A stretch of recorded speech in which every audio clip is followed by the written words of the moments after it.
Hello guys, tayo ay muling nagbabalik sa aking munting vlog. Sa videong ito ay ipakikita ko sa inyo ang tamang paghanda ng lupa bago ito taniman ng mga halaman.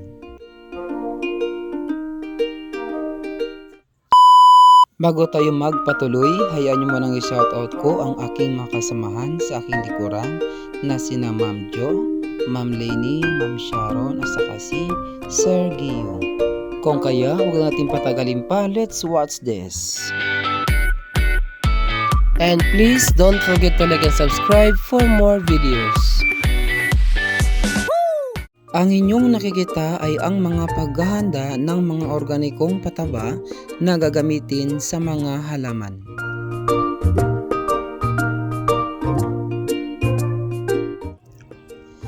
Kawayan ang isa sa pinakamagandang gamitin sa pagbuo ng garden sapagkat ito ay madaling makuha sa ating paligid. At ito rin ang ating gagamitin sa ating garden. Ang paghanda ng lupang taniman ay mahalaga sapagkat napipigilan nito ang pagtutubo ng mga damo at nakontrol nito ang mga insekto at mga uod na nasa lupa. Ang garden ay dapat nakabakod. Ito ay upang hindi masira ng mga galang hayop.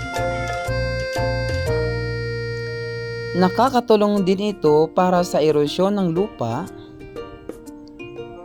para magkaroon ng magandang paglaki ng mga halaman at kakayahang humawak ng tubig.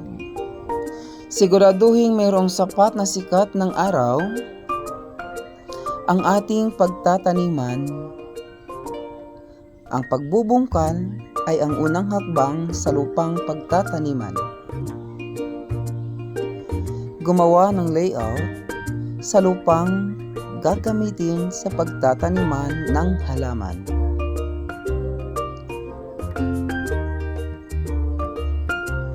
Kamang taniman o garden plot sa lupang binungkal na sukat ng lupa para sa halaman.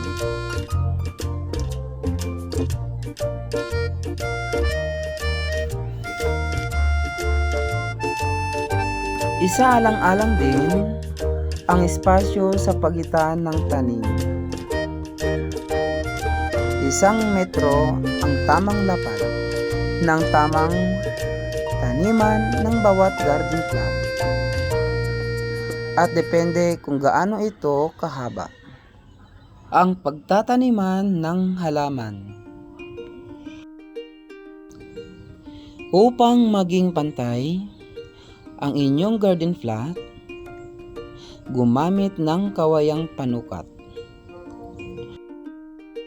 at tali sa pagsukat ng garden plot.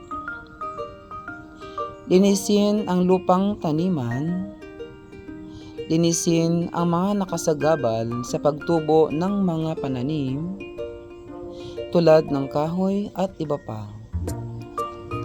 Ang aming ginawa ay raised bed garden plot. Ito ay mayroong taas na 20 cm upang hindi mababad sa tubig ang ugat ng mga halaman tuwing tag-ulan. Habang inihanda ang kamang pagtataniman, ay siguraduhin nakahanda na rin ang mga punla na ating itatanim.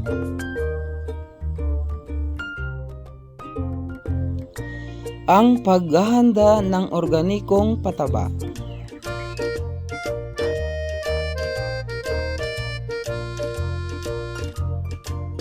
Mga dahon ng kakawati. Dumi ng baka.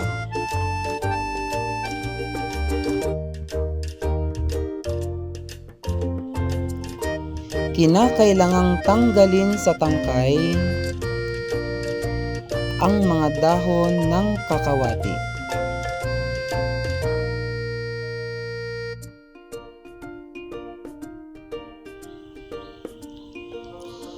Kinakailangang tadtarin ang dahon ng kakawati ng pinong-pino.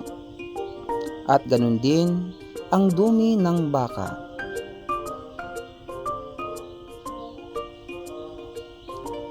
Maaari rin itong bayuhin hanggang sa madurog. Ang dahon at ang dumi ng baka. Ang ratio nito ay 1:1.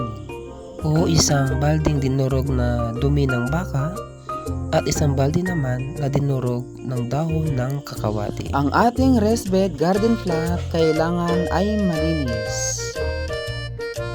Wala nang mga dahon, wala nang mga damo at mga nakasagabal sa ating garden.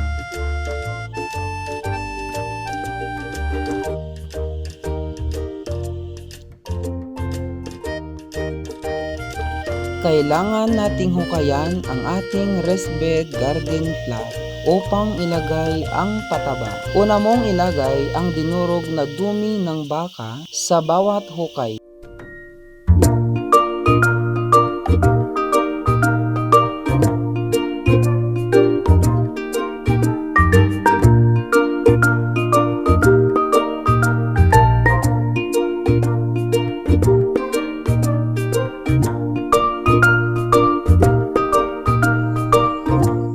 Pagkatapos ilagay ang dumi ng baka,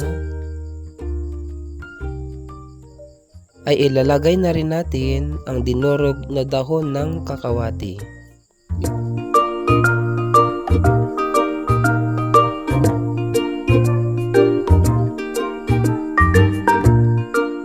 At kapag nailagay na rin ang dinurog na dumi ng baka at ng dinurog na kakawati, ito ay atin nang tatakpan.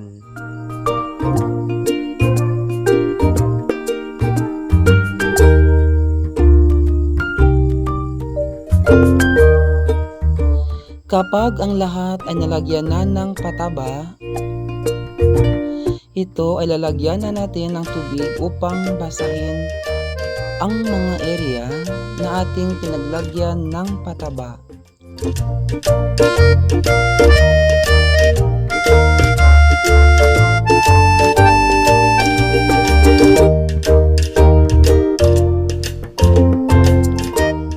Kinakailangang hukayan muli ang ating tinakpan na mayroong pataba upang atinang itanim ang ating mga punla.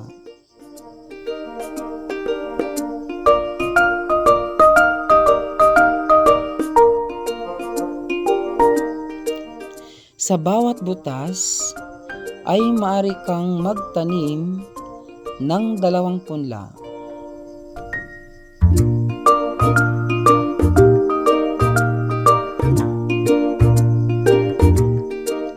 Kinakailangang ingatan ang pagkuha ng mga pananim upang hindi masira ang kanyang ugat.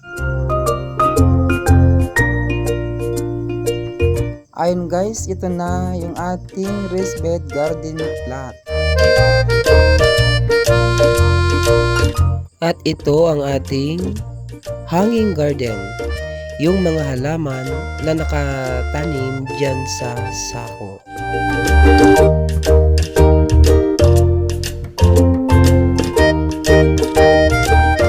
At ito ang mga plastic bottles na ating nirecycle upang taniman natin ng mga halaman. Ang tawag dyan ay hanging garden. A few inches later.